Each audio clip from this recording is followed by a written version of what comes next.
Welcome to Curiosity Corner.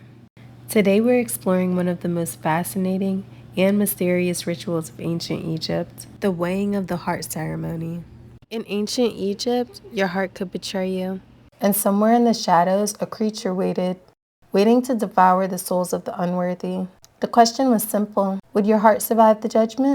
Starting in the New Kingdom era, the ancient Egyptians began removing the brain through the nose, sometimes in rather grotesque ways. It was considered useless in the afterlife and therefore discarded, but the heart was sacred. It was believed that the heart was the very essence of a person, God in every choice they have ever made. The spiritual elements believed to be held in the heart were called Ren, Ba, and Ka, which sparks a deeply unsettling realization.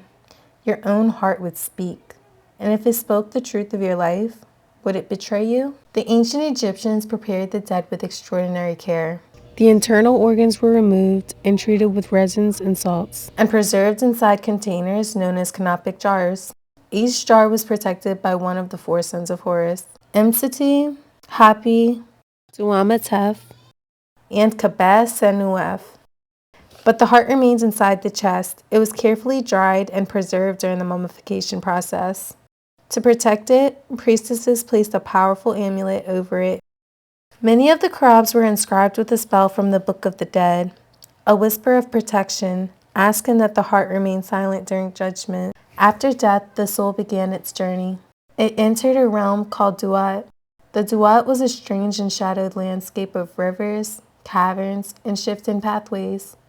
The air seemed alive with unseen forces, and the soul could feel the weight of the journey pressing in from all sides. There were 12 gates, each guarded by a powerful deity. To pass safely, the soul had to know their names, recite the correct spells, and move with cautious reverence. If you fail, the journey will end abruptly. Those who passed all 12 would reach the final destination. The soul arrived at the Hall of Two Truths. This was the courtroom of the afterlife, where 42 judges waited. Each judge represented a moral principle: truth, balance, justice.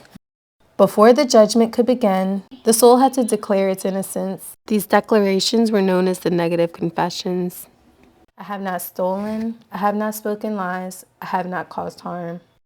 To the Egyptians, these were not just empty words. They were a reflection of the life lived. When the judges were satisfied, the moment of judgment finally arrived. The heart was taken from the chest where it had been carefully preserved for this purpose, and placed upon one side of a golden scale. On the other side rested the feather of Ma'at. The feather shimmered light as air, yet heavy with meaning, a symbol of truth, balance, and cosmic order. Overseeing the ceremony was Osiris, the silent, eternal ruler of the afterlife, his gaze both sympathetic yet unwavering. If the heart balanced with the feather, then it was declared pure. But if the heart was heavy with greed and wrongdoing, the shadows stirred. Waiting beside the scale was a terrible being known as Ammit. She was called the devourer of the dead. Her form combined three of Egypt's most dangerous animals: the head of a crocodile, the body of a lion, and the hind legs of a hippopotamus. Ammit moved, waiting to devour the hearts determined unworthy. And the punishment was worse than death. The soul was erased from existence, cast into the shadows, lost for eternity. No second chance, no rebirth, no eternal peace.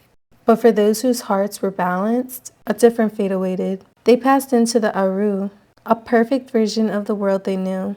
Green fields, flowing waters, peaceful life with loved ones.